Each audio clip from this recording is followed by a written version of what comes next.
Okay, അടുത്തത് അന്നമ്മയുടെ മൂന്നാമത്തെ ചോദ്യം റാണിക്കു. ഓക്കെ, യേശു ക്രിസ്തു എത്ര കൊലപാതകങ്ങൾ ചെയ്തു?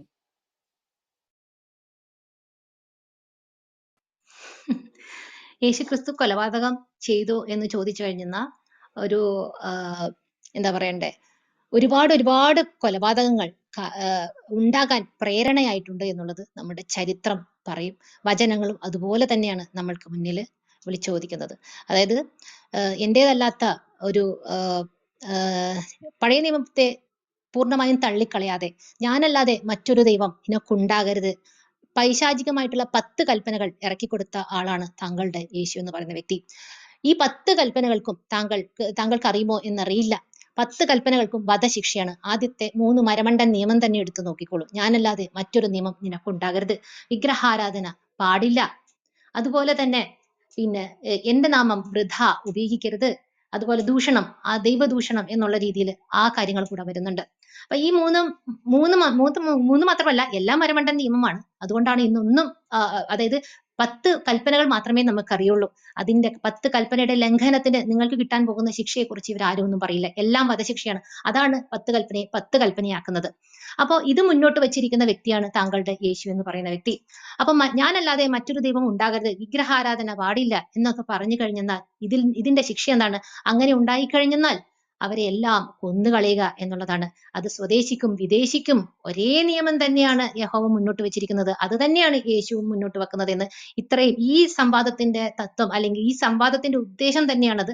മനുഷ്യരുടെ മുന്നിലേക്ക് ഈ കാര്യങ്ങൾ നമ്മൾ മുന്നോട്ട് വെക്കുക എന്നുള്ളതാണ്. അവിടെ വളരെ കൃത്യമായിട്ട് യേശു ഒരു എന്റെ വാദം, ഞാൻ മുന്നോട്ട് വെച്ച വാദം തന്നെയാണ് ഇവിടെ തെളിഞ്ഞുകൊണ്ടിരിക്കുന്നത്. അതായത് പഴയ നിയമത്തെ ഒന്നും യേശു തള്ളിക്കളഞ്ഞിട്ടേയില്ല. എല്ലാ കാര്യങ്ങളും യേശു, അതായത് എല്ലാ പ്രവാചകന്മാരെയും എല്ലാ നിയമങ്ങളെയും, അതായത് മോശയുടെ നിയമം, യഹൂദന് കിട്ടിയിരിക്കുന്ന ആ നിയമം മാത്രമല്ല, അതായത് അതിനേക്കാൾ മുൻപേ വന്നിരിക്കുന്ന അതിന് കൃത്യമായിട്ടുള്ള ധാരണ പോലും അദ്ദേഹം ഉണ്ടാക്കി വെച്ചിട്ടുണ്ട് എന്നുള്ളതാണ്. അപ്പം നിങ്ങൾക്ക് മാത്രം അത് ആരാധിക്കാനുള്ള സ്വാതന്ത്ര്യമാണ് തരുന്നതെങ്കിൽ നമ്മളെ പോലുള്ള വ്യക്തികൾക്ക് ഇവിടെ വന്ന് ഇരുന്ന് സംസാരിക്കേണ്ട ആവശ്യമില്ല. പക്ഷേ എല്ലാവർക്കും ഇത് തലയിൽ വെക്കുക എന്നുള്ളത് യഹൂദന്റെ ഒരു ഉദ്ദേശമായിരുന്നു. അത് നിങ്ങളെ പോലുള്ള ആൾക്കാരെ കൊണ്ട് അവർ ഇംപ്ലിമെന്റ് ചെയ്യിപ്പിക്കുന്നു എന്നറിയുമ്പോൾ ഈ കാര്യങ്ങൾ നമ്മൾ മുന്നോട്ട് വെക്കുക, അത് മനുഷ്യരെ അറിയിക്കുക എന്നുള്ളത് കൂടെ നമുക്കൊരു ഉത്തരവാദിത്വമുണ്ട്.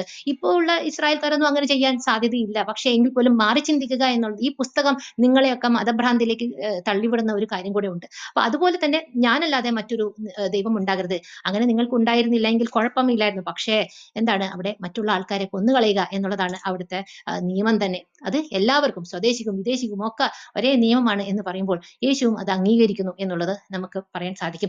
പിന്നെ ഈ രീതിയിലുള്ള കാര്യങ്ങൾ യേശു പിന്നെ ലോകത്തിന്റെ നാശത്തിന് തന്നെ, മറ്റുള്ള മനുഷ്യരുടെ സ്വൈരജീവിതത്തിന് തന്നെ ഹാനി വരുത്തിയിട്ടുണ്ട് എന്നുള്ളത് ചരിത്രം, രക്തരൂക്ഷിതമായിട്ടുള്ള ചരിത്രം നമ്മളെ കൊണ്ട് പറയും. അങ്ങനെയാണെങ്കിൽ യേശുവിന്റെ ഈ വചനങ്ങൾ തന്നെയാണ്, വചനമാണ് ഞാനാണെന്ന് പറയുന്നത്. യേശു എന്താ പറയുന്നത്? ഞാൻ വചനമാകുന്നു എന്നാണ് പറയുന്നത്. അപ്പം വചനമാണെങ്കിൽ ഈ വചന നിമിത്തം ആയിരക്കണക്കിന് കോടാനുകോടി, ആയിരക്കണക്കിന് വർഷങ്ങളായി കോടാനുകോടി ജനങ്ങളുടെ, മനുഷ്യരുടെ ജീവിതത്തിനാണ് ഇത് ഹാനി വരുത്തിയിരിക്കുന്നത് എന്നുള്ളത് നിങ്ങൾ മനസ്സിലാക്കുക. ഓക്കെ, ഇനി റാണിജിയുടെ നാലാമത്തെ ചോദ്യം അന്നമ്മയോട്. ഓക്കെ, ഏകദേശം ഇതുമായി ബന്ധപ്പെട്ടിരിക്കുന്ന ഒരു ചോദ്യം തന്നെയാണ് കേട്ടോ. മത്തായി 7:15-19 വാക്യങ്ങളിൽ, മത്തായി 7:15 മുതൽ 19 വരെയുള്ള വാക്യങ്ങളിൽ യേശു പറയുന്നു, ആടുകളുടെ വേഷത്തിൽ വരുന്ന വ്യാജപ്രവാചകന്മാരെ സൂക്ഷിച്ചുകൊള്ളുവിൻ. ഉള്ളിൽ അവർ കടിച്ചു ചീന്തുന്ന ചെന്നായ്ക്കളാണ്. നല്ല വൃക്ഷം നല്ല ഫലവും ചീത്ത വൃക്ഷം ചീത്ത ഫലവും നൽകുന്നു. നല്ല ഫലം കായ്ക്കാത്ത വൃക്ഷമെല്ലാം വെട്ടി തീയിലെറിയപ്പെടും. അതായത് ഇതേ വാക്യം തന്നെ നമുക്ക് നിയമാവർത്തനം തത്തുല്യമായിട്ടുള്ള ഒരു വാക്യം നിയമാവർത്തനം 18:20 നമുക്ക് കാണാൻ സാധിക്കും. ഒരു പ്രവാചകൻ ഞാൻ കൽപ്പിക്കാത്ത കാര്യം എന്റെ നാമത്തിൽ പറയുകയോ അന്യദേവന്മാരുടെ നാമത്തിൽ സംസാരിക്കുകയോ ചെയ്താൽ ആ പ്രവാചകൻ വധിക്കപ്പെടണമെന്ന് നിയമാവർത്തനം 18:20 പറയുന്നുണ്ട്. ഇത് പഴയ നിയമം തന്നെയല്ലേ?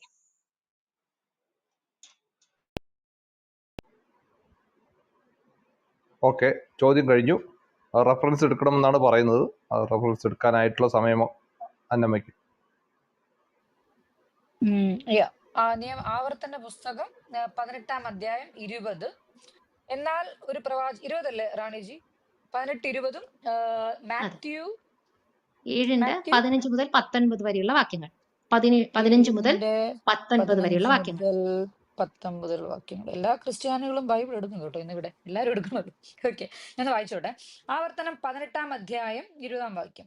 എന്നാൽ ഒരു പ്രവാചകൻ ഞാൻ അവനോട് കൽപ്പിക്കാത്ത വചനം എന്റെ നാമത്തിൽ അഹങ്കാരത്തോടെ പ്രസ്താവിക്കുകയോ അന്യ ദൈവങ്ങളുടെ നാമത്തിൽ സംസാരിക്കുകയോ ചെയ്താൽ ആ പ്രവാചകൻ മരണശിക്ഷ അനുഭവിക്കണം. ഇതാണ് പഴയ നിയമത്തിൽ കൂട്ടിയത് വാക്യം. ഇനി പുതിയ നിയമത്തിൽ മത്തായി എഴുതിയ സുവിശേഷത്തിൽ യേശുക്രിസ്തുവിന്റെ കാലഘട്ടത്തിൽ കള്ളപ്രവാചകന്മാർ 7-ാം അധ്യായം 15-ാം വാക്യം. കള്ളപ്രവാചകന്മാരെ സൂക്ഷിച്ചുകൊള്ളുവിൻ, അവർ ആടുകളുടെ വേഷം പൂണ്ട് നിങ്ങളുടെ അടുക്കൽ വരുന്നു, അകമയോ കടിച്ചു കീറുന്ന ചെന്നായ്ക്കളാകുന്നു. ഇത് പഴയ നിയമം തന്നെയോ എന്നാണ് ചോദ്യം. അല്ല എന്നാണ് ആൻസർ. ഇനി explanation. Time starts now. Okay Anamika, 5 minute അല്ലേ. അപ്പൊ പഴയ നിയമം ആവർത്തന പുസ്തകം ഞാൻ പറഞ്ഞായിരുന്നു, തോറയുടെ ഭാഗമായിട്ട് വരുന്ന ആവർത്തനം എന്ന് പറഞ്ഞാൽ എല്ലാം കൂടെ ഒറ്റയടിക്ക് ഒരു എന്താ ഫ്രീ ഫ്ലോ പോലെ മോശം എഴുതി തീർത്തേക്കുന്നതാണ്. അതിനകത്ത് ലേവ്യരുടെ അവകാശത്തെ പറ്റിയും ലാസ്റ്റ് വാഗ്ദത്ത പ്രവാചകനെ പറ്റിയും പറയുന്നുണ്ട്. ഇതിൽ നിന്റെ ദൈവമായ യഹോവ നിനക്ക് നിന്നെ പോലെ ഒരു പ്രവാചകനെ നിന്റെ മധ്യേ നിന്റെ സഹോദരന്മാരുടെ ഇടയിൽ നിന്ന് എഴുന്നേൽപ്പിച്ചു തരും, അവന്റെ വചനം നിങ്ങൾ കേൾക്കണം. ഇതൊക്കെ പറഞ്ഞിട്ടിരിക്കുക. അത് ഇനി ലാസ്റ്റ് പറയുന്നതാണ്. കാര്യം ഒരു വചനം വായിക്കുമ്പോൾ ഈ ചുരണ്ടി എടുക്കാൻ പറ്റത്തില്ല. അതിന്റെ കോണ്ടെക്സ്റ്റ് വായിക്കണം. അപ്പോ നിന്നെ പോലെ ഒരു പ്രവാചകനെ ഞാൻ അവർക്ക് അവരുടെ സഹോദരന്മാരുടെ ഇടയിൽ എഴുന്നേൽപ്പിച്ച് എന്റെ വചനങ്ങളെ അവന്റെ നാവന്മേലാക്കും, ഞാൻ അവരുടെ കൽപ്പിക്കുന്നതൊക്കെയും അവരവരോട് പറയും. അപ്പൊ യഹോവ എന്ന് പറയുന്ന മൂർത്തി അല്ലെങ്കിൽ അവരുടെ ദൈവസങ്കല്പം ആ സമയത്ത് മോശ എന്ന് പറഞ്ഞ പ്രവാചകനോട് മാത്രമേ സംസാരിക്കുള്ളൂ എന്നാണ്. അതെല്ലാം നോക്കുമ്പോൾ അറിയാം. മോശ അങ്ങോട്ട് പോയി വന്നു, എന്തോ ചെയ്യണം യഹോവേ, ഇങ്ങനെ ചെയ്യണം, എന്തോ ചെയ്യണം യഹോവേ, അവനെ കൊല്ലണം, ഇന്നങ്ങനെ ചെയ്യണം, അവനെ അറക്കണം. അപ്പൊ അതുപോലെ മോശ ഇങ്ങനെ ചെയ്തുകൊണ്ടിരുന്നു. അതുകൊണ്ട് തന്നെ മോശയ്ക്ക് രാത്രി പണി കിട്ടി. 8-ന്റെ പണി ചത്ത് കഴിഞ്ഞപ്പം എന്നാ ഇത് കൊണ്ടുപോകാൻ പറ്റില്ലെന്ന് പറഞ്ഞ് പുള്ളി എന്നെ ചവിട്ടി പിടിച്ചുകൊണ്ടിരുന്നു. പിന്നെ മിഖായേൽ വരേണ്ടി വന്നു. അതുകൊണ്ട് മോശ എന്ന് പറഞ്ഞ ഒറ്റ പ്രവാചകനോട് പറയുന്നതാണ്, ഇനി യഹോവയുടെ ഓർഡറാണ്, ദേ ഞാൻ കൽപ്പിക്കാത്ത വേറെ വല്ലതും പറഞ്ഞിട്ടുണ്ടെങ്കിൽ അവനെ മരണശിക്ഷ അനുഭവിക്കണം. ഞാൻ നേരത്തെ പറഞ്ഞില്ലേ എന്റെ വാദം, കൊല ചെയ്യരുത് എന്ന് പറഞ്ഞ പുള്ളി എന്നെ രണ്ടാമത് ഇവിടെ പറയുന്നു, എന്ത് പറയുന്നു, മരണശിക്ഷ. അപ്പൊ കൊല ചെയ്യരുത് എന്ന് പറഞ്ഞ നിയമം ദൈവം കൊടുത്തിട്ടുണ്ട്. അപ്പൊ അതേത് ദൈവം? എല്ലാ നന്മയും സ്വർഗസ്നായ ദൈവം ചെയ്യുന്നുണ്ടെങ്കിൽ അതേത് ദൈവം? അപ്പൊ ഇവിടെ മരണശിക്ഷ അനുഭവിക്കണം എന്ന് പറഞ്ഞ ഇതേത് മൂർത്തി? ഇതായിരിക്കണം അപ്പൊ യഥാർത്ഥത്തിൽ സാത്താൻ. മരണശിക്ഷ അനുഭവിക്കണം, ആദ്യം മുതൽ കൊലപാതകൻ തന്നെ. ഇതാണ് യഹോവയാണ് സാത്താൻ. അപ്പൊ അത് കഴിഞ്ഞിട്ട് താങ്കൾ പറയുന്നു മത്തായി സുവിശേഷത്തിൽ 7-ാം അധ്യായം ദൈവപുത്രനായ യേശു പറയുന്ന വചനം, കള്ളപ്രവാചകന്മാരെ സൂക്ഷിച്ചുകൊള്ളുവിൻ. കള്ളപ്രവാചകന്മാരെ സൂക്ഷിച്ചുകൊള്ളും. കാര്യം എന്താ? സകല പ്രവചനമായിട്ട് വരുന്നുണ്ട്. ആ പ്രവചനം, ഈ പ്രവചനം. പക്ഷെ അതുകൊണ്ടാണല്ലോ ദൈവപുത്രൻ തന്നെ വന്നത്. ഇത്രയും ഡിസ്പ്യൂട്ട് നടക്കുമ്പോ അത് ദൈവമോ ഇത് ദൈവമോ അശരീരദൈവമോ യഹോ ദൈവമോ ദൈവം അത് പറയുന്നു ഇത് പറയുമ്പം ആ ദൈവപുത്രൻ തന്നെ വന്നിട്ട് പറയുന്നു, പ്രവാചകന്മാരെ സൂക്ഷിച്ചുകൊള്ളിൻ, അവർ ആടുകളുടെ വേഷം പൂണ്ട് നിങ്ങളുടെ അടുക്കൽ തന്നെ ഇരിക്കുന്നു. സത്യത്തിൽ ഏതോ അങ്ങനെ ഒരു ആടാണ് ഇങ്ങനെ ഓടി നടന്ന് അങ്ങനെ പറയുന്നു ഇങ്ങനെ പറയുന്നു പറഞ്ഞ് ക്രിസ്ത്യാനിറ്റി ഇത്രയും ചെളി വരുത്തിച്ചത് ഇതുപോലെ ഏതോ കുറെ കള്ളപ്രവാചകന്മാരാണ്. അകമയോ കടിച്ചു കീറുന്ന ചെന്നായ്ക്കൾ. അവരുടെ ഉള്ളിൽ മതം മാത്രമേ ഉള്ളൂ.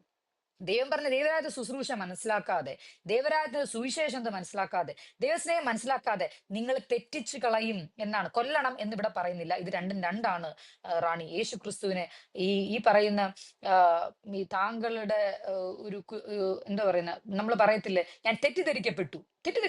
ശരിക്കും ഈ പറയുന്നത് സൂക്ഷിച്ചുകൊള്ളുവിൻ, നിങ്ങളെ കടിച്ചു കീറുന്ന പറയുന്നത്, അല്ല നിങ്ങളെ കൊല്ലുന്നല്ല പറയുന്നത്. പഴയ നിയമത്തിലോ അവനെയൊക്കെ ഞാൻ കീച്ചു കളയുന്ന പറയുന്നത്. ഇത് രണ്ടും രണ്ടാണ്. ഇപ്പൊ മനസ്സിലായില്ലേ? പാവ യേശു ക്രിസ്തുവിനെ തെറ്റിദ്ധരിക്കുക റാണി. ഇത് രണ്ടും രണ്ടാണ്. ഓക്കെ, ഇനി റെജീന അന്നമ്മയുടെ 4-ാമത്തെ ചോദ്യം റാണിയോട്. 4-ാമത്തെ ചോദ്യം. ഓ ഇസ്രായേൽ അദോനായ് എലോഹീം എന്നൊരു പാട്ടുണ്ട്. എന്റെ പേരാണ് ക്ഷേമ പ്രയർ.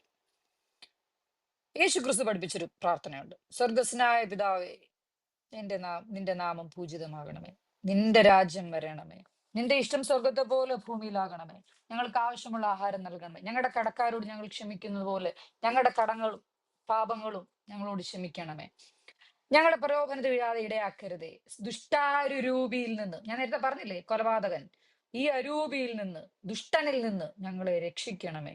യേശു ക്രിസ്തു ജീവനോടിരിക്കുമ്പോഴാണ് കേട്ടോ ഈ പ്രാർത്ഥന. ഞങ്ങൾ ഓരോ വാക്ക് എടുക്കുമ്പോൾ അതിന്റെ കോണ്ടെക്സ്റ്റ് പഠിക്കണം. അപ്പം ശിഷ്യന്മാർ ഞങ്ങളെ പ്രാർത്ഥിക്കാൻ പഠിക്കും. കാര്യം ഇവര് ഈ യഹോവ എന്ന് പറഞ്ഞ ചാത്തനെ കൊണ്ട് തോറ്റു. ഞങ്ങൾ എങ്ങനെയെങ്കിലും ഒന്ന് പഠിപ്പിക്കണമേ. ദൈവദൂതൻ വന്നല്ലോ. അപ്പോ പറയുന്നുണ്ട്, കർത്താവ് അപ്പൊ ജീവനോടൊരുങ്ങി പഠിപ്പിച്ച പ്രാർത്ഥനയാണ്. എന്തുകൊണ്ടെന്നാൽ രാജ്യവും ശക്തിയും മഹത്വം എന്നേക്കും അങ്ങയുടേതാകുന്നു, സ്വർഗസ്ഥനായ ഞങ്ങളുടെ പിതാവേ, ഞങ്ങളുടെ പിതാവേ. അങ്ങനെ യേശു ക്രിസ്തു പഠിച്ച പ്രാർത്ഥനയും താങ്കൾ പറഞ്ഞു. അതോനായി എലോഹീ എന്ന് വിളിക്കുന്ന ബാങ്ക് വിളിയും ഇസ്രായേലരുടെ, ഇത് രണ്ടും തമ്മിൽ എങ്ങനെ ഒന്നാകും? Thank you. ഉത്തരം പറയാനുള്ള അവസരം. അജയ് ഞാനുണ്ട് കേട്ടോ. ഓക്കെ, ഞാൻ ഇതിന് ഗ്ലിച്ചുണ്ടായിരുന്നു, ഇവിടെ ഇറങ്ങി. സോറി എനിക്ക് സോറി സോറി. ചോദ്യം വ്യക്തമല്ലെങ്കിൽ ചോദിക്കാം കേട്ടോ. വ്യക്തമാണ് ചോദ്യം വ്യക്തമാണ് വ്യക്തമല്ലെങ്കിൽ ചോദിക്കാം. വ്യക്തമാണ്. ഓക്കെ ഇതൊക്കെ ഓക്കെ. വളരെ സിമ്പിൾ ആയിട്ടുള്ള ചോദ്യമല്ലേ, വളരെ സിമ്പിൾ ആണ്. ഓക്കെ, അപ്പോ പിന്നെ താങ്കൾ ചോദിക്കുന്നത് സ്വർഗസ്ഥനായ പിതാവ്, സ്വർഗസ്ഥനായ പിതാവ് എന്നുള്ളതിന് താങ്കൾക്ക് റെഫറൻസ് 2 ദിനവൃത്താന്തം പിന്നെ 20-ാമത്തെ അധ്യായത്തിൽ 6-ാമത്തെ വാക്യം നോക്കിക്കോളൂ.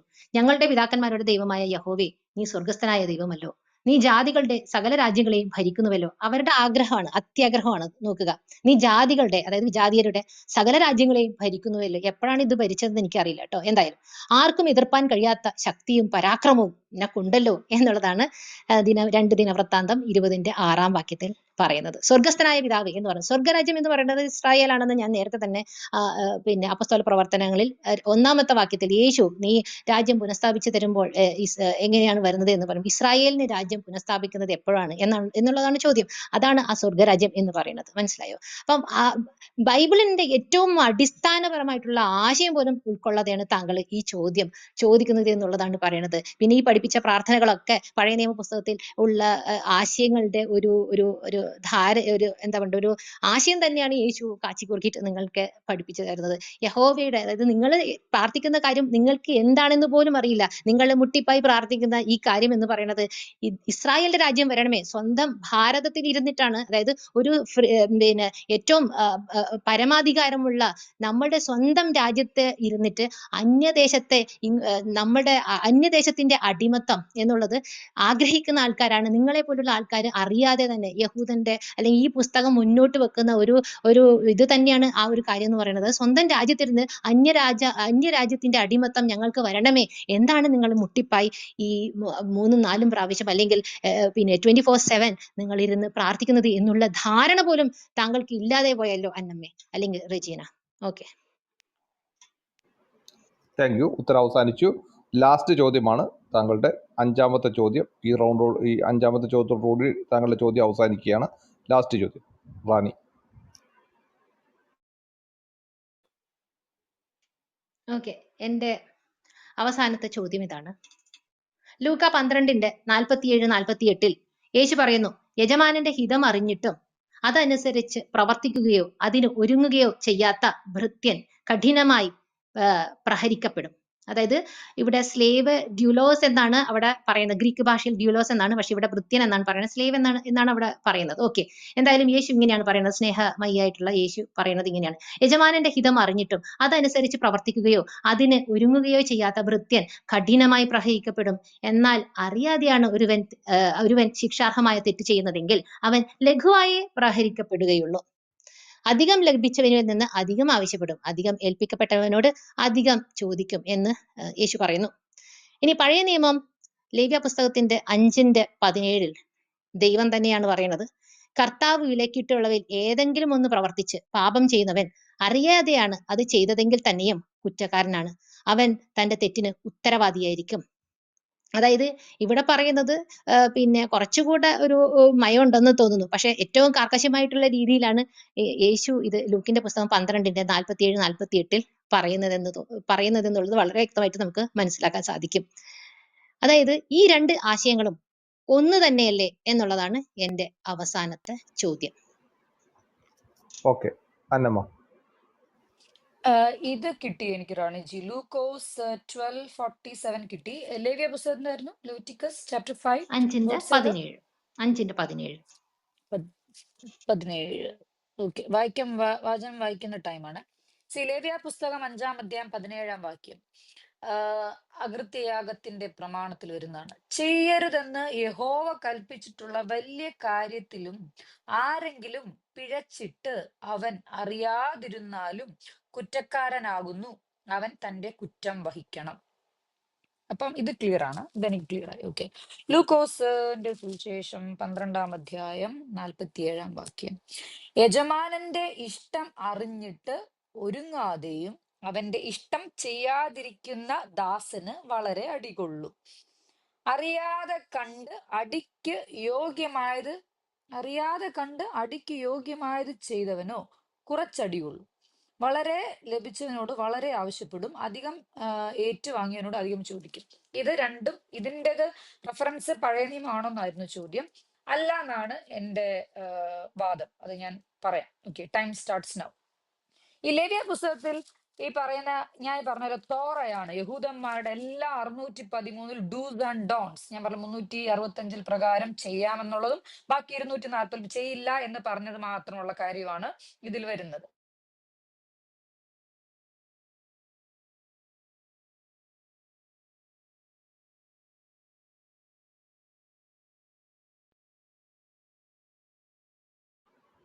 അവർക്ക് കോള് വന്നു, വെയിറ്റ് ചെയ്യാം. എക്സിറ്റ് ആയതാണോ? ടൈം സ്പ്യൂസ് ചെയ്തിട്ടുണ്ട്. ഓക്കെ. അന്നാമയ്ക്ക് വന്നിട്ടുണ്ട് കേട്ടോ, കുഴപ്പമില്ല. Okay, thank you. Annamma exit ആയതാണോ? ഒന്ന് ഇൻവൈറ്റ് ചെയ്യാവോ ആരെങ്കിലും? അല്ലല്ല, അവർക്ക് ഫോൺ കോൾ വന്നു. റൂമിൽ കാണിക്കുന്നുണ്ടോ അജൻ? എനിക്ക് കാണുന്നില്ല. ഇപ്പൊ കാണിക്കുന്നില്ല. നമുക്ക് വെയിറ്റ് ചെയ്യാം. അവർ ആ ചോദ്യം നമുക്ക് പറഞ്ഞു തുടങ്ങിയതുണ്ടായിരുന്നു. അന്നാമ വന്നിട്ടുണ്ട്. 32 സെക്കൻഡ്സ് അന്നാമ യൂസ് ചെയ്തിട്ടുണ്ട്. അന്നാമ സ്റ്റാർട്ട് ചെയ്തോളൂ. അയ്യോ, ഞാൻ പറഞ്ഞിരുന്നു, കേൾക്കുന്നില്ലായിരുന്നു. ഇല്ല, ഫസ്റ്റ് വേണേ സ്റ്റാർട്ട് ചെയ്തോ. വേണേ റീസെറ്റ് ചെയ്ത് കൊടുക്കട്ടെ അജൻ. കൺസെഷൻ മോഡുകള് അനാമിക ഒന്ന് സമ്മതിക്കുകയാണെങ്കിൽ. ഒരു minute. Okay, time start now. ലേവ്യ പുസ്തകം 5-ാം അധ്യായം കേൾക്കുന്നുണ്ടോ അല്ലെ? 5-ാം പുസ്തകം 17 ചേരുന്ന, അത് എനിക്ക് സമയം വേണ്ട കേട്ടോ, സ്റ്റാർട്ട് ചെയ്യാം. ഞാൻ വചനം വായിച്ചായിരുന്നു. ചേരുന്ന യഹോവ കൽപ്പിച്ചിട്ടുള്ള വല്ല കാര്യത്തിലും ആരെങ്കിലും പിഴച്ചിട്ട് അവൻ അറിയാതിരുന്നാലും കുറ്റക്കാരനാകുന്നു, അവൻ തന്റെ കുറ്റം വഹിക്കണം. ഞാൻ നേരത്തെ പറഞ്ഞതുപോലെ പഴയ നിയമത്തിലെല്ലാം അവനവൻ കുറ്റം വഹിക്കണം എന്നാണ്. അതുകൊണ്ടാണ് അപ്പൻ പച്ചമുന്തിരിങ്ങ കഴിച്ചു, അച്ഛൻ കഴിച്ചു എന്ന് പറഞ്ഞ മകന്റെ പല്ല് പുളിക്കത്തില്ല എന്ന് പറയുന്ന അവനവൻ ഏൽക്കണം. അതുകൊണ്ടാണ് റാണിജി പറഞ്ഞതുപോലെ എങ്ങനെ യേശു ക്രിസ്തുവിന് നമ്മുടെ പാപം കൊണ്ട് അടിയേൽക്കാൻ എന്ന് പറയാൻ പറ്റത്തില്ല. പുള്ളി പാപം ചെയ്തിട്ടില്ല. എങ്ങനെ പാപം ചെയ്തു? ന്യായപ്രമാണത്തിനെതിരെ ചെയ്തു മാത്രമേ കുറ്റക്കാരനാകുന്നുള്ളൂ. അല്ലാതെ എന്റെ പാപം എന്ന് പറയാൻ പറ്റത്തില്ല. ലോകത്തിന്റെ പാപത്തിന്റെ ദൈവത്തിന്റെ കുഞ്ഞാട് എന്ന് പറയുന്നത് അറുക്കാൻ പോകുന്ന ആ കാലഘട്ടത്തിൽ യഹൂദന്മാരുടെ നിയമപ്രകാരമാണ്. അപ്പൊ അത് വേറൊരു കാര്യമാണ്. പക്ഷെ ഇതിൽ ഞാൻ പറയുന്നത് രണ്ടും രണ്ടാണ് എന്നാണ് എന്റെ വാദം. ഞാൻ തെളിയിക്കുന്നത് ഇങ്ങനെയാണ്. ഇതിലൊരു നിയമമാണ് അകൃത്യ യാഗത്തിന്റെ പ്രമാണം. ഇപ്പൊ 17 വായിക്കുന്നത്. 16 വായിക്കുമ്പോൾ അറിയാം വിശുദ്ധ വസ്തുക്കളെ സംബന്ധിച്ച് ഞാൻ അപ്പൊ ഒരുപാട് ഡൂസ് ആൻഡ് ഡോൺസ് 615 നിയമത്തിൽ ചെയ്യരുത് എന്ന് പറഞ്ഞ 365 പരം നിയമങ്ങളുണ്ട്. ഇതിൽ വരുന്നതാണ് പിഴച്ചിട്ട്, എന്തേലും ഒന്ന് പിഴച്ചിട്ട് അറിയാതിരുന്നാലും കുറ്റക്കാരനാകുന്നു, അവൻ തന്റെ കുറ്റം വഹിക്കണം. ഇതൊരു നിയമമാണ്, ഉപമയല്ല. ഇത് രണ്ടും രണ്ടാണ്. എന്നാൽ ക്രിസ്തു തന്റെ ഐഹിക കാലത്ത് ജീവനോടിരിക്കുമ്പം എഴുതപ്പെട്ട പറഞ്ഞ വാക്കുകൾ പിന്നെ സുവിശേഷമായതാണ്. ലൂക്കോസ്, മത്തായി, മർക്കോസ് ഒക്കെ എഴുതുന്നത്. അതിൽ ലൂക്കോസ് എന്ന് പറയുന്നത് എനിക്ക് ഏറ്റവും ഇഷ്ടപ്പെട്ട സുവിശേഷകനാണ്, സുവിശേഷ എഴുത്തുകാരനാണ് ലൂക്കോസ്. യഹൂദനായിരിക്കെ ജാതികൾക്ക് വേണ്ടി എഴുതിയ ഒരു ശൈലിയും ഒരു ഡോക്ടറായിരിക്കുന്ന ആ ഒരു ഗാംഭീര്യമൊക്കെ പുള്ളിയുടെ ഉപമയിൽ കാണാൻ പറ്റും. അദ്ദേഹം അവിശ്വസ്തനായ ദാസൻ എന്ന് പറഞ്ഞ യേശു പറഞ്ഞൊരു ഉപമയാണ് ഇവിടെ എഴുതിയേക്കുന്നത്. യേശു പറഞ്ഞ ഉപമ. കർത്താവെ, ഈ ഉപമ പറയുന്നത് ഞങ്ങളോടോ എല്ലാവരോടും കൂടെ ഒന്ന് പത്രോസ് ചോദിച്ചാണ് കർത്താവ് പറഞ്ഞത്. കണ്ടോ, എല്ലാവരും കൂടെ ആണോ ഉപമ? അതിന്റെ അർത്ഥമാണ് നേരത്തെ പറഞ്ഞത്. പന്നികളെന്നോ പട്ടികളെന്നോ എന്നൊക്കെ പറയുന്നത് ആ കാലത്തിൽ അവരെ കണ്ടിരുന്നതാണ്. എങ്കിലും ദൈവം അവരെ സ്നേഹിച്ചു എന്ന് പറയാൻ ഉപമയായിട്ട് പറയുന്നത്. ഇവിടെ പത്രോസ് പറയുന്നത് ഇത് ആരോടാണ്? തക്ക സമയത്ത് ആഹാരം വീതം കൊടുക്കേണ്ടതിന് യജമാനൻ തന്റെ വേലക്കാർക്ക് ആക്കുന്ന വിശ്വസ്തനും ബുദ്ധിമാനുമായ ഗൃഹവിചാരകന ആര്? ഇത് നേരത്തെ പറഞ്ഞ ഉപമയാണ്. കാര്യം അതിൽ നിങ്ങൾ നോക്കിയുമ്പോൾ അത് മൂന്ന് ഉപമയാണ് കേട്ടോ. 12-ാം അധ്യായം ഏറ്റവും നല്ലൊരു വചനമാണ്. ഒത്തിരി ഭാഷയുള്ള മുന്നറിയിപ്പുകളും പ്രോത്സാഹനങ്ങളും. വിചാരപ്പെടരുത്, മുമ്പേ ദൈവരാജ്യം അന്വേഷിച്ചു. നേരത്തെ എന്നോട് സിസ്റ്റർ ചോദിച്ചതുപോലെ, എന്റെ സഹോദരി ചോദിച്ചതുപോലെ, ദൈവരാജ്യം എന്ത്? ദൈവരാജ്യം ഐഹികമല്ല. ദൈവം രാജാവായിരിക്കും. സിമ്പിൾ ആയിട്ട് പറഞ്ഞു, ദൈവം രാജാവായിരിക്കുന്ന അവസ്ഥ, നമ്മൾ ദൈവമാക്കിയ അവസ്ഥ, ദൈവം കുഞ്ഞുങ്ങളായ വീണ്ടെടുപ്പിന്റെ അവസ്ഥ, സന്തോഷത്തിന്റെ മഹാബലിയുടെ കാര്യമൊക്കെ പറയത്തില്ലേ, അതുപോലെ സന്തോഷത്തിന്റെ സമാധാനത്തിന്റെയും ഒരു അവസ്ഥയാണ് ദൈവരാജ്യം. അപ്പൊ ഈ ഒരു ഉപമ ചോദിക്കുമ്പം ഈ ഉപമയുടെ ഭാഗമായിട്ടാണ് പറയുന്നത്, യജമാന്റെ ഇഷ്ടം അറിഞ്ഞിട്ട് ഒരുങ്ങാതെയും അവന്റെ ഇഷ്ടം ചെയ്യാതിരിക്കുകയും ചെയ്യുന്ന ദാസന് വളരെ അടി കിട്ടും. ഇതൊരു ഉപമയല്ലേ, അടി കിട്ടണമല്ലോ. ഏൽപ്പിച്ചിട്ട് പോയ കാര്യസ്ഥൻ ഈ പറഞ്ഞ കീച്ച് ആൾക്കാരെ കീച്ചു കളഞ്ഞു, കൊണ്ടുവരാന്ന് പറഞ്ഞ എല്ലാത്തിനും കീറിക്കളഞ്ഞാൽ ഏൽപ്പിച്ച് കാര്യസ്ഥനും യജമാൻ രണ്ടും രണ്ടാണ് സഹോദരി. മറ്റേത് കാര്യസ്ഥൻ പറയുന്ന ഒരു കാര്യമാണ്, ഞാൻ ഇങ്ങനെ ചെയ്യണം ഇങ്ങനെ ചെയ്യണം. യജമാനൻ വേറെ ഉണ്ട്. ഇതും തന്നെ മനസ്സിലായില്ലേ? യജമാനൻ വേറെ, കാര്യസ്ഥൻ വേറെ. കാര്യസ്ഥൻ പറയുന്ന കാര്യത്തിന് പറഞ്ഞത് കാര്യസ്ഥൻ ആൻസർ വെച്ചാൽ നല്ല അടി, വളരെ അടികൊള്ളും. കറക്റ്റ് ആണ്. അറിയാതെ കൊണ്ട്, ഇനി അറിയാൻ പാടില്ല. ഇത് നമ്മൾ പറയില്ല, എന്റെ പ്രിൻസ് സഹോദരനൊക്കെ ഇതൊന്നും അറിയാൻ പാടില്ല, ചുമ്മാ വർത്താനം പറയും. അപ്പൊ അതുകൊണ്ട് താഴെ കമന്റ് ഇടുന്നതിന്റെ കുറെ സഹോദരങ്ങൾ അറിയാത്തതുകൊണ്ട് അവർക്ക് രണ്ടടി കുറച്ചേ കിട്ടുള്ളൂ. ഇതാണ് ആ ഉപമയുടെ സാരം. എന്ന് വെച്ചാൽ നീ വിശ്വസനായിരിക്കാം, നീ അല്പത്തിൽ വിശ്വസനായിരിക്കാം, നിന്നെ അധികത്തിൽ ദൈവം വിചാരകനായിരിക്കും. നീ കാര്യസ്ഥനാണെങ്കിൽ വിശ്വസനായിരിക്കാം, യജമാനനാകരുത്. Thank you. രണ്ടും രണ്ടാം. ഓക്കെ, ഇനി നമുക്ക് ലാസ്റ്റ് ചോദ്യമാണ്. അതോടുകൂടി ഈ റൗണ്ട് അവസാനിക്കുകയാണ്. പിന്നീട് ഓഡിയൻസിൻ്റെ അവസരമാണ്. ആ കാര്യം ഞാൻ ഇതിന് ശേഷം പറയാം. അന്നമ്മ, ലാസ്റ്റ് ചോദ്യം. ലാസ്റ്റ് ചോദ്യം എന്റെ ഒരു ഇഫ് കണ്ടീഷണൽ ക്ലോസ് വെച്ചിട്ടാണ്. കാര്യം യെസ് ആണെങ്കിൽ ഒരു ആൻസർ, നോ ആണെങ്കിൽ ഒരു ആൻസർ. ഞാൻ എന്റെ പ്രസന്റേഷനിലും നമ്മൾ റിബട്ടലിലെല്ലാം ഈ ഒരു 2-3 മണിക്കൂർ കൊണ്ട് പറഞ്ഞത്, പഴയ നിയമ പുസ്തകം യഹൂദന്മാരുടെ ചരിത്ര പുസ്തകവും അതിൽ യജമാനൻ എന്ന് പറഞ്ഞ നിഴലായിരിക്കുന്ന ഒരു ദൈവവും, പുതിയ നിയമം നിഴലായ ദൈവം പൊരുളായി ഇറങ്ങി വന്ന യേശു ക്രിസ്തു എന്ന ദൈവം. അപ്പൊ ഇത് രണ്ടും കൂട്ടിക്കെട്ടിയത് ആരാണെങ്കിലും അതിൽ ക്രിസ്ത്യാനികളുടെ പങ്ക് ഉണ്ടെങ്കിൽ വിവരിക്കുക.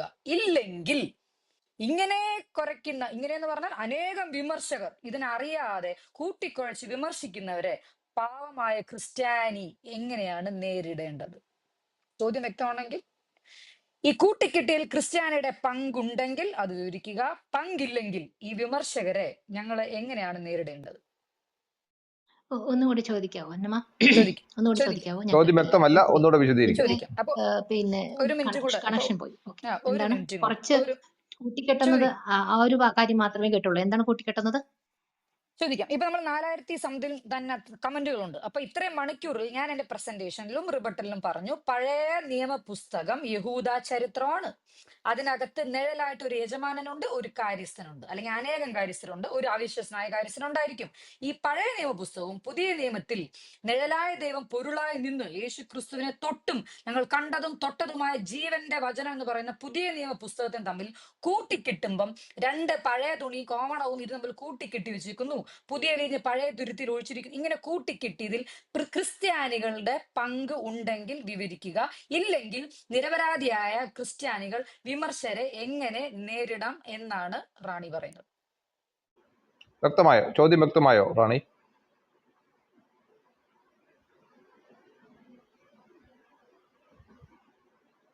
മൈക്ക് അൺമ്യൂട്ട് ആയിട്ടില്ല. റാണി, ചോദ്യം ക്ലിയർ ആണോ? ടൈം സ്റ്റാർട്ട് ചെയ്യട്ടെ. റാണി കേൾക്കുന്നുണ്ടോ? വെയിറ്റ് ചെയ്യാം.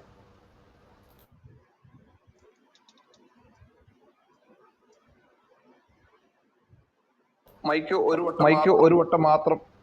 മൈക്ക് എടുക്കാനേ പറ്റുന്നില്ല. അല്ല, ഒരു കാര്യം ചെയ്യും, എന്താണെന്നറിയോ, അത് ഒരുപാട് സമയം നമ്മുടെ റൂമിൽ ഇരുന്ന് കഴിഞ്ഞാൽ അങ്ങനെ ഗ്ലിച്ച്. അല്ല, ഒരു സെക്കൻഡ്. നമുക്കൊരു കാര്യം ചെയ്യാം. ഒരു സെക്കൻഡ്.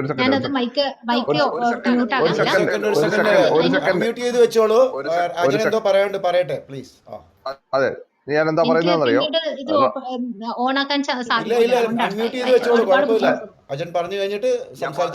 ഞാൻ പറയുന്ന ഒന്ന് കേൾക്കൂ റാണിജി. ഈ ഹൗസിലേക്ക് ഒന്ന് റീ എൻട്രി ചെയ്യുക. അത് കയറാതിരിക്കാൻ പറ്റാതിരിക്കാൻ മറ്റ് ഗ്ലിച്ചൊന്നും ഉണ്ടാകാൻ സാധ്യതയില്ല.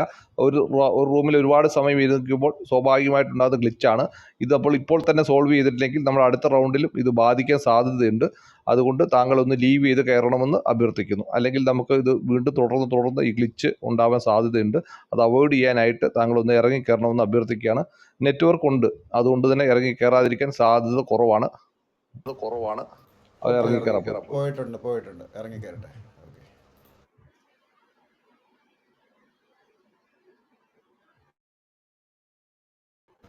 യെസ്, റാണിജി ഓക്കെ ആണോ? റാണിജി ഇപ്പോൾ ഒന്ന് മൈക്ക് അൺമ്യൂട്ട് ചെയ്ത് നോക്കി. ഓക്കെ ഇപ്പൊ ക്ലിയർ ഉണ്ട്. ഓക്കെ അതിനകത്ത് ഒരു റൂമിൽ ഒരുപാട് സമയം ഇരിക്കുമ്പോൾ അങ്ങനെ ഉണ്ടാവുന്നുണ്ട്. ടൈം സ്റ്റാർട്ട് ചെയ്തോട്ടെ. അല്ല ചോദ്യം ക്ലാരിറ്റി വരുത്തട്ടെ. ഞാൻ പറയണോ അതോ റാണിജി റീസ്റ്റേറ്റ് ചെയ്യുവാണോ? ഞാൻ ഒന്നുകൂടെ പറയാം. ഞാനൊന്ന് പറയാം. അതാണ് ചോദ്യം എന്ന് താങ്കൾ പറഞ്ഞാൽ മതിയോ? അതായത് ക്രിസ്ത്യാനിറ്റിയെ കൂട്ടിക്കെട്ടുന്നതില് പിന്നെ യഹൂദന്റെ ഈ പഴയ നിയമം പിന്നെ ക്രിസ്ത്യാനികൾ കൂട്ടിക്കെട്ടുന്നതിൽ ക്രിസ്ത്യാനികൾക്ക് എന്തെങ്കിലും പങ്കുണ്ടോ എന്നുള്ളതാണ് താങ്കളുടെ ചോദ്യം അല്ലേ? അല്ലല്ല, ക്രിസ്ത്യാനികൾ കൂട്ടിക്കെട്ടുന്നതിൽ അങ്ങനല്ല. ചോദ്യം ശ്രദ്ധിച്ചു കേൾക്കൂ. പഴയ നിയമപുസ്തകം, യഹൂദ നിയമപുസ്തകത്തെ, ഈ പറയുന്ന അവരുടെ ഗോത്രസങ്കല്പത്തെ, അവരുടെ ഇത്രയും പറഞ്ഞ നരാമധമായ ഇതത്തെ, അവരുടെ എല്ലാം ഞാൻ അവിടെ ചുരുക്കത്തിൽ പറഞ്ഞു കഴിഞ്ഞു. പ്രവചനത്തെ, അവരുടെ എല്ലാം ശരിയാണ്. അവരുടെ ഒരു ചരിത്ര പുസ്തകവും ഒരു യജമാനൻ, നമ്മളിപ്പോ ഈ സ്റ്റോറി പറഞ്ഞ പോലെ നിഴലായി നിൽക്കുന്ന ഒരു ദൈവം അത് ഓൾറെഡി പറയുന്നുണ്ടല്ലോ. പുതിയ നിയമത്തിൽ പറയുന്നുണ്ട് പഴയ നിയമം ഭാഗമായിട്ട് വെളിപ്പെട്ട് നിൽക്കുന്ന ഒരു ദൈവം. അപ്പൊ അതൊരു പുസ്തകം. പുതിയ നിയമത്തിൽ നിഴൽ പൊരുളായ തൊട്ട് നമ്മൾ കണ്ട യേശു ക്രിസ്തു പൗലോസ് യേശുവിനെ കണ്ടു, തൊട്ടു. അപ്പൊ ഈ അപ്പോസ്തലന്മാർ എഴുതിയ പുതിയ നിയമ ദൈവരാജ്യ സുവിശേഷം അടങ്ങുന്ന പാവനമായ പുതിയ നിയമ പുസ്തകവും അതിലുള്ള നമ്മൾ ക്രിസ്ത്യാനികളും ദൈവരാജ്യവും കൂട്ടിക്കെട്ടി വെച്ചിട്ടുണ്ടല്ലോ. ഇതിൽ ക്രിസ്ത്യാനികളുടെ പങ്ക് ഉണ്ടെങ്കിൽ വിവരിക്കുക, ഇല്ലെങ്കിൽ ഈ വിമർശകരെ നമ്മൾ എങ്ങനെ നേരിടണം എന്ന് ഒരു നിർദ്ദേശം ഉണ്ടെങ്കിൽ എങ്ങനെയാണ് നേരിടേണ്ടത്? രണ്ട് ചോദ്യം ഉണ്ടല്ലേ? രണ്ട് ചോദ്യം ഉണ്ട്. ഓക്കെ, രണ്ട് ചോദ്യം അല്ല, ഇഫ് എന്നാണ്. ഉണ്ടെങ്കിൽ പങ്ക് വിവരിക്കുക, ഇല്ലെങ്കിൽ. മനസ്സിലായി. അതായത് താങ്കളുടെ ചോദ്യത്തിന്റെ ഒരു കാര്യം തന്നെ പറയാം. നിഴൽ ദൈവം. ഈ നിഴൽ ദൈവം എങ്ങനെ ആക്കപ്പെട്ടു എന്നുള്ളത് കൂടെ നിങ്ങൾ മനസ്സിലാക്കേണ്ടതുണ്ട്. പഴയ നിയമപുസ്തകത്തിൽ ഒരു രൂപമുള്ള, ഭാവമുള്ള, അതായത് കാളക്കുട്ടിയെയും മൂരിയിറച്ചിയും ഒക്കെ വെട്ടി വിഴുങ്ങുന്ന പിന്നെ ഒരു യഹോവയെ, ഒരു ശരീരമുള്ള യഹോവയെ നമുക്ക് കാണാൻ സാധിക്കും. കാലക്രമത്തിൽ അത് ലോപിച്ച് അതിന് ശരീരമില്ലാത്ത ഒരു അവസ്ഥയിലേക്ക് എത്തുന്നതായിട്ട് നമുക്ക് ഈ ബൈബിളിന്റെ ആ ഒരു ഇത് നോക്കിക്കഴിഞ്ഞാൽ, ഒരു ക്രോണോളജി നോക്കിക്കഴിഞ്ഞാൽ നമുക്ക് കൃത്യമായി ഇത് മനസ്സിലാക്കാൻ സാധിക്കും. കാരണം എന്താണ്, അന്നത്തെ സാഹചര്യത്തിൽ ഇത് എഴുതി വെക്കപ്പെട്ട ഒരു ഇതില് അങ്ങനെ ഒരു രൂപവും ഭാവവും നമുക്ക് തൊടാൻ പറ്റുന്ന, അല്ലെങ്കിൽ നമ്മളുടെ കൂട്ടത്തിലിരിക്കുന്ന ഒരു മനുഷ്യനെ പോലെ ഒരു രൂപവും ഭാവവും ഒക്കെയുള്ള, നമ്മളുടെ കൂടെ ഇരുന്ന് ഭക്ഷണം കഴിക്കുന്ന അങ്ങനെയുള്ള ഒരു ദൈവസങ്കല്പത്തിനെ മുന്നോട്ട് വെക്കാൻ കഴിയും. കാരണം അത് പുസ്തകത്തിൽ മാത്രം എഴുതിയിരിക്കുന്ന ഒരു കാര്യമാണ്. പിന്നീട് നമ്മൾക്ക് ലോപിക്കുന്നത് എപ്പോഴാണ് എന്നുള്ളത് നമുക്ക് കാണാൻ പറ്റുന്നത് പുറപ്പാട് പുസ്തകത്തിൽ ആദ്യം ആ ഒരു രീതിയിൽ മോശയ്ക്ക് പ്രത്യക്ഷപ്പെടുന്നുണ്ട്. അതായത് പിന്നീട് പറയാണ്, എന്നെ കണ്ടു കഴിഞ്ഞാൽ ചത്തുപോകും എന്നാണ് പറയുന്നത്. പക്ഷെ പഴയ നിയമ പുസ്തകത്തിൽ അങ്ങനെ നമുക്ക് കാണാൻ സാധിക്കില്ല. അതായത് യഹോവയെ കണ്ടു കഴിഞ്ഞാൽ ചാകുന്ന ഒരു സിറ്റുവേഷൻ പോലും അവിടെ അത് കാണാൻ സാധിക്കുന്നില്ല എന്നുള്ളതാണ്. അതായത് ദൈവത്തെ പിന്നെ കണ്ടതുകൊണ്ട് അവരെ ആരെയും കൊല്ലപ്പെടുന്നതോ അങ്ങനെയൊന്നും നമുക്ക് കാണാൻ സാധിക്കുന്നില്ല. പിന്നീട് പുറപ്പാട് പുസ്തകത്തിൽ എത്തുമ്പോഴത്തേനും യഹോവയുടെ നാട്ടുകാരൊക്കെ പറയണം, അയ്യോ യഹോവയെ നിന്നെ കണ്ടു കഴിഞ്ഞാൽ നമ്മൾ ചത്തുപോകും, അതുകൊണ്ട് നമുക്ക് കാണണ്ട എന്നുള്ള രീതിയിലേക്ക് വരുന്നുണ്ട് കാര്യങ്ങൾ. പിന്നീട് അത് പിന്നെ ഈ പുസ്തകത്തിൽ നിന്നും ശരീരമുള്ള യഹോവ അപ്രത്യക്ഷമായി ഒരു നിഴൽ പരുവത്തിലേക്ക് വരുന്നതായി കാണാൻ സാധിക്കും. അതായത് കാലഘട്ടത്തിനനുസരിച്ച് മനുഷ്യരുടെ ചോദ്യങ്ങൾക്ക് മുൻപിൽ, അതായത് ചോദിക്കുമല്ലോ, നിങ്ങളോട് ചോദിക്കും, അതായത് ജീവിക്കുന്ന ദൈവം, നിങ്ങളുടെ കൂടെ ഇരുന്ന് ഭക്ഷണം കഴിക്കുന്ന ദൈവം എനിക്കൊന്ന് കാണിച്ചു തരൂ, ഞാൻ അവനെ ഒന്ന് തൊടട്ടെ, ഏതുപോലെ തോമസിന്റെ സംശയം പോലെ. അപ്പോ അങ്ങനെ കാണിച്ചു തരൂ എന്ന് ചോദിച്ചു കഴിഞ്ഞാൽ അവർക്കൊരു ഉത്തരവില്ല. അപ്പൊ എന്താ പറയണ്ടേ, നിങ്ങൾ വിശ്വാസിയായിരിക്കുക, യേശു പറഞ്ഞ അതേ അടവ്. അപ്പൊ അതുകൊണ്ടാണ് ആ നിഴൽ പരുവത്തിലേക്ക് യഹോവ മാറിയിരിക്കുന്നത്. അതുകൊണ്ട് തന്നെയാണ് യേശുവും ആ നിഴൽ പരുവത്തിലേക്ക് തന്നെ മാറിയിരിക്കുന്നു. സ്വാഭാവികമായും മനുഷ്യന്റെ ചോദ്യങ്ങൾക്ക് മുൻപിൽ പകച്ചുപോയിരിക്കുന്ന ഒരു യഹൂദ സമൂഹം നമുക്ക് അവിടെ കാണാൻ സാധിക്കും. അപ്പൊ നിങ്ങൾ പറയുന്നു ഇതിൽ ക്രിസ്ത്യാനികളുടെ ഒരു പങ്ക് എന്ത് എന്നുള്ളതാണ്. ക്രിസ്ത്യാനികൾക്ക് ഒരു പങ്കും ഇല്ല എന്നുള്ളതാണ്. വിജാതീയരായിട്ടുള്ള ക്രിസ്ത്യാനി എന്ന് പറഞ്ഞു കഴിഞ്ഞാൽ ക്രിസ്തുവിന്റെ അനുയായി, അല്ലെങ്കിൽ ക്രിസ്തുവിനെ, അതായത് യഹൂദന്റെ രാജാവിനെ അനുസരിച്ച് നടക്കുന്ന ഒരു മനുഷ്യ സമൂഹം എന്നുള്ളത് മാത്രമാണ് അവിടെ പിന്നെ അർത്ഥമാക്കുന്നത്. അതിൽ നിങ്ങൾക്ക് ഒരു പങ്കാളിത്തവും അവിടെ ഇല്ല എന്നുള്ളതാണ്. കാരണം ഒരു വാക്യം പിന്നെ നിങ്ങൾ എടുത്തോളൂ, സത്യവേദ പുസ്തകത്തിലുള്ള കാര്യമാണ്. അവർ ഇസ്രായേലിയർ പുത്രത്വവും തേജസ്സും നിയമങ്ങളും ന്യായപ്രമാണവും ആരാധനയും വാഗ്ദത്തങ്ങളും അവർക്കുള്ളവ. അതായത് അവർ ഇസ്രായേൽ മക്കളാണ്. പുത്രസ്ഥാനവും മഹത്വവും ഉടമ്പടികളും നിയമത്തിന്റെ അവകാശവും ശുശ്രൂഷയും വാഗ്ദാനങ്ങളും അവരുടേതാണ് എന്ന് റോമാപുസ്തകം 9:4 പിതാക്കന്മാരും അവർക്കുള്ളവർ തന്നെ. ജഡപ്രകാരം ക്രിസ്തുവും അവരിൽ നിന്നല്ലോ ഉത്ഭവിച്ചത്. അവൻ സർവ്വത്തിനും മീതെ ദൈവമായി എന്നേക്കും വാഴ്ത്തപ്പെട്ടവൻ. റോമാപുസ്തകം 9:4-5 വാക്യങ്ങളിൽ ഇങ്ങനെ പറയുന്നുണ്ട്. അതായത് നിങ്ങൾക്കൊന്നുമില്ല, അതായത് ക്രിസ്ത്യാനികൾക്ക് ഒന്നുമില്ല, എല്ലാം കിട്ടിയിരിക്കുന്നത് യഹൂദന്മാർക്ക് മാത്രമാണ്, അവർക്കാണ് എല്ലാം കൊടുത്തിരിക്കുന്നത് പോലും. അതായത് പുത്രത്വം എന്നുള്ളത് കൃത്യമായ ട്രാൻസ്ലേഷൻ അല്ല, അഡോപ്ഷൻ എന്നാണ് പറഞ്ഞിരിക്കുന്നത്. ക്രിസ്ത്യാനികൾ വെറും ദത്തുമക്കൾ മാത്രം ആണ് എന്നുള്ളതാണ് പറയുന്നത്. കാരണം എഫെസോസ് 1:5 വാക്യത്തിൽ എഫെസോസ് 1:5 വാക്യത്തിൽ ഇങ്ങനെ പറയുന്നു.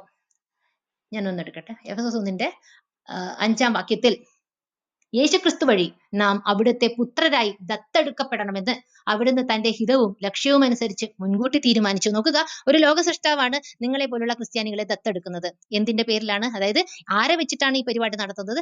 അത് ഇസ്രായേൽ ജനത എന്ന് പറയുന്ന അല്ലെങ്കിൽ യഹൂദനായിട്ടുള്ള ഒരു ആള് എന്നുള്ളതാണ്. 4-ാമത്തെ വാക്യം, യോഹന്നാന്റെ പുസ്തകം 4-ാമത്തെ അധ്യായത്തിൽ യേശുവും ഇത് സാക്ഷ്യപ്പെടുത്തുന്നുണ്ട്. രക്ഷ യഹൂദരിൽ നിന്നാണ് എന്നുള്ളതാണ് അവിടെ പറഞ്ഞു വെച്ചിരിക്കുന്നത്. രക്ഷ യഹൂദരിൽ നിന്നാണ് എന്നാണ് പറഞ്ഞിരിക്കുന്നത്. അപ്പോ യഹൂദന്മാരാണ് നിങ്ങൾക്ക് രക്ഷപ്പെടുത്തുന്നത്. കാരണം അവർക്കാണ് ഈ എല്ലാം കിട്ടിയിരിക്കുന്നത് എന്നുള്ളതാണ് നിങ്ങൾ മനസ്സിലാക്കേണ്ടത്. നിങ്ങൾക്ക് ഒരു ചുക്കുമില്ല, നിങ്ങൾ വെറും ദത്ത് മക്കൾ മാത്രം എന്നുള്ളതാണ്. അപ്പൊ നിങ്ങൾക്ക് ഇതിൽ യാതൊരു പങ്കാളിത്തവും ഇല്ല എന്നുള്ളതാണ്. ഈ പുസ്തകം, ബൈബിൾ എന്ന പുസ്തകം കുഴിച്ച കുഴിയിൽ വീണ ഒരു വലിയൊരു സമൂഹം നമ്മളുടെ മുൻപിൽ കിടക്കുന്നു എന്നുള്ളതാണ് വസ്തുത.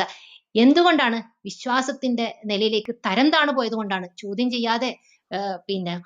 ചെയ്യാതെ ഉത്തരം കണ്ടെത്താതെ ചുമ്മാ വിശ്വാസിയായിരിക്കുക. താങ്കൾ പറയുന്നു പോള് നേരിട്ട് യേശുവിനെ കണ്ടു, അതിലൊരു ചോദ്യം ചെയ്യാനോ താങ്കൾ നോക്കിയില്ല എന്നുള്ളതാണ് വസ്തുത.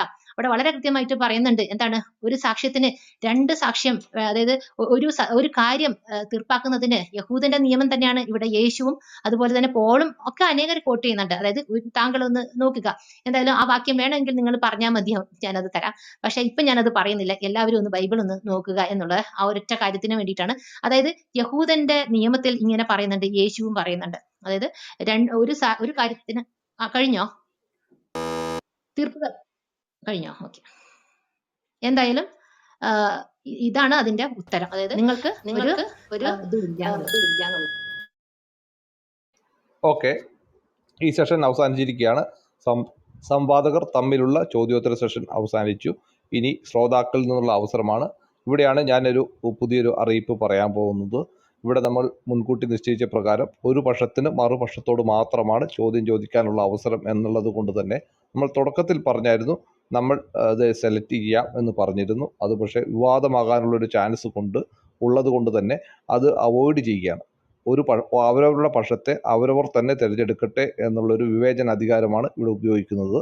അതിൽ ആദ്യം ഇവിടെയുള്ള അന്നമ്മയും റാണിയുമാണ്. അവരവർക്ക് മറുപക്ഷത്തോട് ചോദിക്കാൻ അവരുടെ പക്ഷത്തു നിന്നുള്ള 5 പേരെ സ്വീകരിക്കാം.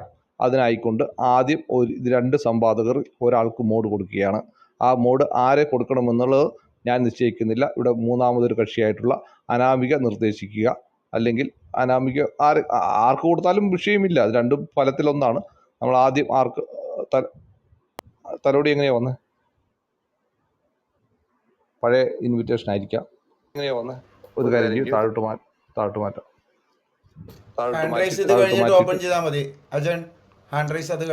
അല്ലല്ല, അത് ഞാൻ പറയട്ടെ. അവരവരുടെ പക്ഷം വരുന്ന ആളുകൾ മറുപക്ഷത്തോട് മാത്രം. ഒരു കാര്യം പറയാണ്ട്. ഒരു സെക്കൻഡ്, അത് നമ്മുടെ സ്ട്രക്ചറിൽ ഇല്ല. സോറി, ഞാൻ താഴെ ഇറക്കിയിട്ടുണ്ട്. ഇത് തീരുമാനമായിട്ട് നെക്സ്റ്റിലേക്ക് പോവാം. ഓക്കെ, അതെ. അപ്പൊ അതുകൊണ്ട് നമുക്കിപ്പോ ആർക്ക് വേണമെങ്കിലും ആർക്ക് കൊടുക്കാം. ഒരാൾക്ക് മോഡ് കൊടുത്തിട്ട് അവരുടെ 5 പേരെ കയറ്റിയതിനു ശേഷം അടുത്ത 5 പേരെ കയറ്റാം. മോഡ് വേണ്ട, എനിക്ക് വേണ്ട, നിങ്ങൾ തന്നെ എടുത്തോളൂ. എനിക്ക് ആരാണെങ്കിലും പ്രശ്നമില്ല. പിന്നെ ശ്രീജി ഉണ്ടാവും, ശിവാജി ഉണ്ടാവും, അവരൊക്കെ ഉണ്ടെങ്കിൽ ഒന്ന് പ്രിഫറൻസ് കൊടുത്തോളൂ. പിന്നെ മോബായി ഉണ്ടാവും, പിന്നെ അതുപോലെ തന്നെ അങ്ങനെയുള്ള ആൾക്കാർ ഉണ്ടെങ്കിൽ നിങ്ങളൊന്ന് അവരൊന്ന് കയറ്റും.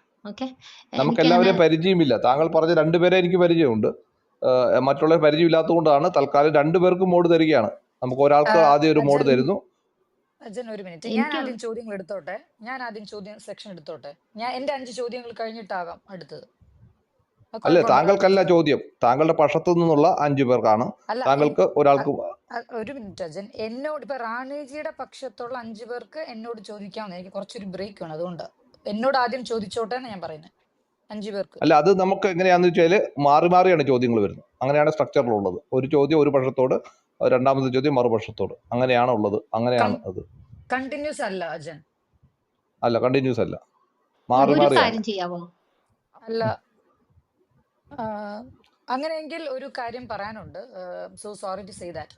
കാരണം ഇതൊരു ബൈബിളിനെ അടിസ്ഥാനപ്പെടുത്തിയ ഒരു ഇതായതുകൊണ്ട് റാണിയോട് ചോദിക്കാൻ ക്രിസ്ത്യാനികൾ മീൻസ് അവർക്ക് ആർക്കും താല്പര്യമില്ല, ആർക്കും ചോദ്യങ്ങളില്ല, ചോദിച്ച് പഠിക്കാനുള്ള ഒരു അവസ്ഥ ഇല്ലെന്നാണ് അവർ പറയുന്നത്. അതുകൊണ്ട് എന്നോട് മാത്രം ചോദ്യം ചോദിച്ചാൽ മതി എന്ന്.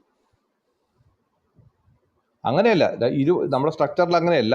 രണ്ട് പക്ഷത്തോടും 5 ചോദ്യമാണ് ഉള്ളത്. അതാണ് അജൻ പറയുന്നത്.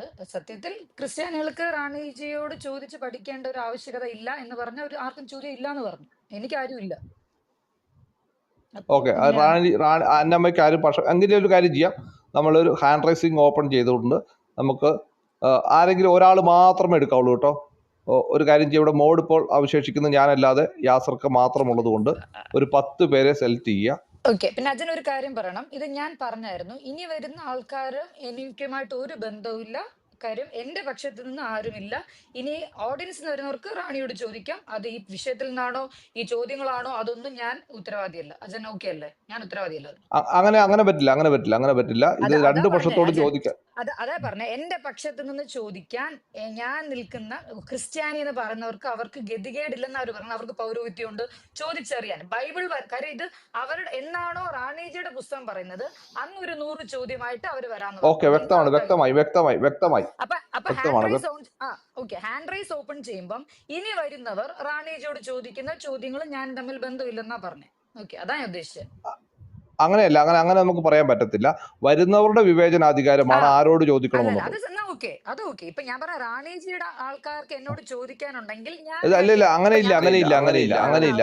5 പേരെ വീതം 2 സെക്ഷനിൽ നിന്ന് എടുക്കും. അവർക്ക് അങ്ങനെ ഇല്ലാന്ന് ഇപ്പൊ പറഞ്ഞത്. പറഞ്ഞത് ഇപ്പം അദ്ദേഹത്തോട് ചോദ്യം ചോദിക്കാൻ ആരും ഇല്ല എന്ന് പറഞ്ഞത് നമ്മളെല്ലാം തീരുമാനിക്കും. ഹാൻഡ് റൈസ് ഓൺ ചെയ്താൽ ചിലപ്പം റാണിജിയോട് ചോദ്യം ചോദിക്കാൻ ആരെങ്കിലും ഉണ്ടെങ്കിൽ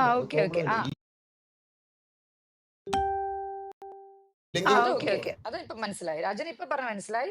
10 പേര് റാൻഡംലി എടുക്കുന്നു. ഓക്കെ, 10 പേരെ റാൻഡം ആയിട്ട് എടുക്കുന്നു. അത് ഒരാൾ മാത്രം സെലക്ട് ചെയ്യുക. യാസർക്ക് എടുത്തോളൂ. 10 പേരെ എടുക്കുക. ആ 10 പേര് ആരോടാണ് ചോദ്യം, അവർക്ക് ഒരു ചോദ്യത്തിന്റെ അവസരമാണ് ഉള്ളത്. അത് അവരുടെ വിവേചനാധികാരമാണ്. അവർ പറയാണ് എനിക്ക് അന്നമ്മയോടാണ് ചോദ്യമെങ്കിൽ അന്നമ്മയോട്. ഈ 10 പേരും നമ്മൾ ഒരു ഇതുമില്ല, ക്രൈറ്റീരിയ ഇല്ലാതെയാണ് എടുക്കുന്നത്. അവരുടെ വിവേചനാധികാരമാണ് റാണിയോടാണോ അന്നമ്മയോടാണോ എന്നുള്ളത്. ഈ വരുന്ന 10 പേർ മതിയാവുമെന്നാണ് ഞാൻ വിചാരിക്കുന്നത്. കാരണം ഒരുപാട് പേർക്ക് ചോദ്യങ്ങൾ ചോദിക്കാൻ ആഗ്രഹം ഉണ്ടാകാം. സമയത്തിന്റെ പരിമിതി ഉള്ളത് കൊണ്ട് 10 പേരായിട്ട് ചുരുക്കുന്നു. അജൻജി, ചോദ്യകർത്താവിന് സ്റ്റേറ്റ്മെന്റ് ഇല്ല, ഓൺലി ക്വസ്റ്റ്യൻസ് 1 മിനിറ്റ് തന്നെ ഉള്ളൂ. അതൊന്ന് പറഞ്ഞേക്കാം അജൻജി ഒന്നുകൂടെ. അതെ, 1 മിനിറ്റ് ആണ് ചോദ്യത്തിന്റെ അവസരം. ഉത്തരത്തിന് 4 മിനിറ്റ് ആണ് നമ്മുടെ ഈ സ്ട്രക്ചറിൽ പറഞ്ഞിരിക്കുന്നത്.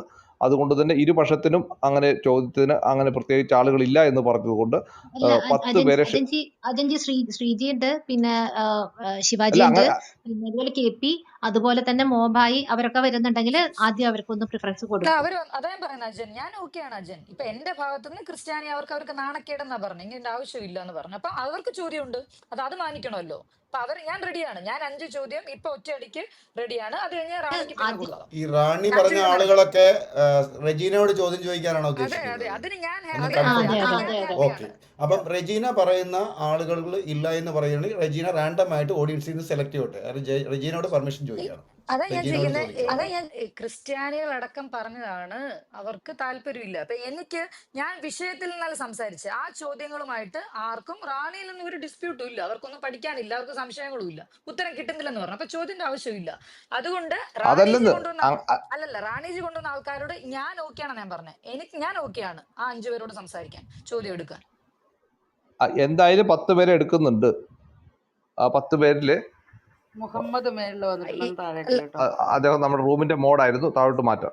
ഈ 10 പേരില് റാണിജി പറഞ്ഞില്ലേ, അതില് ഈ പറഞ്ഞ സ്ത്രീ പോലുള്ള ആൾക്കാരെ പരിഗണിക്കണമെന്ന് പറഞ്ഞു അജൻ. അപ്പൊ അത് ഞാൻ ഹാപ്പിയാണെന്നാ പറഞ്ഞത്. റാൻഡം എടുക്കണ്ട, അവരുടെ 5 പേര് വന്നിട്ട് എന്നോട് ചോദിച്ചോട്ടെ. അത് കഴിഞ്ഞിട്ട് നിങ്ങൾ റാൻഡം എടുക്കും. കഴിഞ്ഞിട്ട് ഓക്കെ, കുഴപ്പമില്ല. അത് കുഴപ്പമില്ല അജൻ. 5 പേര് പിന്നെ റെജീനയോട് ചോദിക്കുന്ന 5 പേര് ഇപ്പോൾ റാണിയും പറഞ്ഞിട്ടുണ്ട്. അവരിലല്ലാത്ത ആരെങ്കിലും ഇപ്പൊ ആരൊക്കെയാണ് റാണി പറയുന്നത് ഓപ്റ്റ് ചെയ്യുന്നത്? റാണിയുടെ ഓപ്ഷന് നമുക്ക് കൂടുതൽ പ്രിഫറൻസ് കൊടുക്കാം. No problem. റെജിന പറഞ്ഞതുകൊണ്ട് പെർമിഷൻ പറഞ്ഞുകൊണ്ട് പറഞ്ഞോളൂ. ആരെയൊക്കെ എടുക്കുന്നത്? ഞാൻ ഹാപ്പിയാണ്. റാണി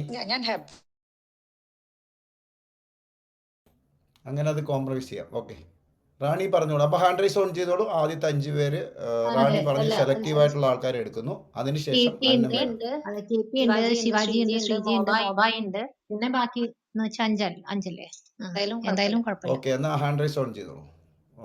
അജൻ ഹാൻഡ് റൈസ് ഓപ്പണാണോ? അജനും എടുത്തോളൂ കേട്ടോ, ഈ പറഞ്ഞ ലിസ്റ്റോളൂ. ഹാൻഡ് റൈസ് ഓപ്പൺ ആണോ? ഒരു സെക്കൻഡ് ഹാൻഡ് റൈസ് ഓപ്പൺ ആക്കാൻ പറയട്ടെ. ഇത് സ്പെസിഫിക് ആയിട്ട് പേര് പറഞ്ഞതുകൊണ്ട് ആ 5 പേർ വന്നതിന് ശേഷം അടുത്ത 5 പേരെ ഹാൻഡ് റൈസ് ഓപ്പൺ ചെയ്തെടുക്കാം. അത് പറയുന്നു. അപ്പൊ ഇൻവിറ്റേഷൻ അയക്കാം. 5 പേർക്ക് ഇൻവിറ്റേഷൻ അയക്കാം. ആദ്യത്തെ അതെ ഞാനൊരു 4 പേരെയാണ് പറഞ്ഞിരിക്കുന്നത്.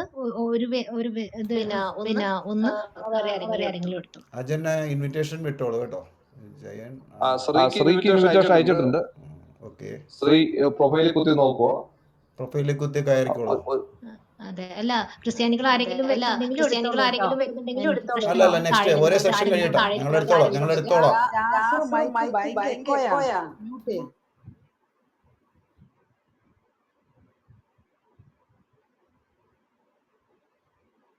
ശ്രീ പാനലിൽ വന്നിട്ടുണ്ട്. ഒരു കാര്യം ചെയ്യാം, തൽക്കാലം ഇവർ പറഞ്ഞ ആളുകൾ മാത്രം ഒന്ന് ഹാൻഡ് റൈസ് ചെയ്ത് സഹകരിക്കും. ഒരുപാട് ആളുകളുണ്ട്, സെലക്ട് ചെയ്യാൻ ബുദ്ധിമുട്ടാണ്. ഞാൻ ഹാൻഡ് റൈസ് ഓപ്പൺ ചെയ്യുവാണ്. ഇപ്പോൾ ഇവിടെ റാണി പറഞ്ഞ 5 പേർ ഒന്ന് സഹകരിച്ചിട്ടുണ്ട്. അവരൊന്ന് ഹാൻഡ് റൈസ് ചെയ്യാം.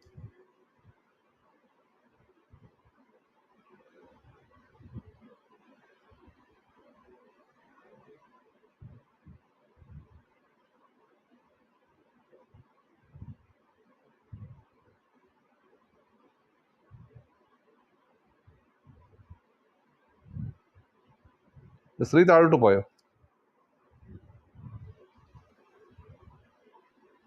ഞാൻ ആരെ എടുത്താൽ തുടങ്ങിയിട്ടില്ല കേട്ടോ. ഒരുപാട് ഹാൻഡ് റൈസിങ് വന്നു. ഒരു ഹാൻഡ് റൈസിങ് വന്നാൽ മറ്റേത് മാഞ്ഞു പോകുന്നുണ്ട്. ഇപ്പൊ എന്റെ മൈക്കിൽ എക്കോ ഉണ്ടോ അനാമിക? ഇല്ലല്ലോ. ഓക്കെ, അതെ, സെലക്ട് ചെയ്തോളൂ. റാണിക്ക് ഒരു മോഡ് കൊടുത്തിട്ട് വേണമെങ്കിലും ഒന്ന് താഴെ ഇറങ്ങിക്കോളൂ. റാണിക്ക് വേണ്ട, നിങ്ങൾ തന്നെ ഇപ്പൊ നമുക്ക് ഈ താങ്കൾ പറഞ്ഞ പേരൊന്നും നമുക്ക് പരിചിതമല്ല, അതുകൊണ്ടാണ് ഒരു പ്രശ്നം. ഹാൻഡ് റൈസ് പിന്നെ ഓൺ ചെയ്തിട്ടുണ്ടെങ്കിൽ അവര് വന്നോളും. നിങ്ങൾ ചാറ്റ് ബോക്സിൽ പിന്നെ ഞാൻ പറഞ്ഞിരിക്കുന്ന ഈ വ്യക്തികള് ചാറ്റ് ബോക്സിൽ ഒന്ന് പിന്നെ വരാൻ റെഡി ആണെങ്കിൽ ഒന്ന് മെസ്സേജ് ഇട്ടോളൂ. അപ്പൊ ഇവർക്ക് എളുപ്പമല്ലേ? അപ്പൊ അവർക്ക് എടുക്കാൻ സാധിക്കൂലോ. നിങ്ങളുടെ പിന്നെ പ്രൊഫൈല് നോക്കിയാൽ മതിയല്ലോ. ഓക്കെ, മൊബൈൽ ഉണ്ട് എന്ന് പറയുന്നുണ്ട്. പിന്നെ എംഒ എന്ന് പറഞ്ഞ ഐഡിയാണ്. എംഒ അതെ, അപ്പൊ എംഒക്ക്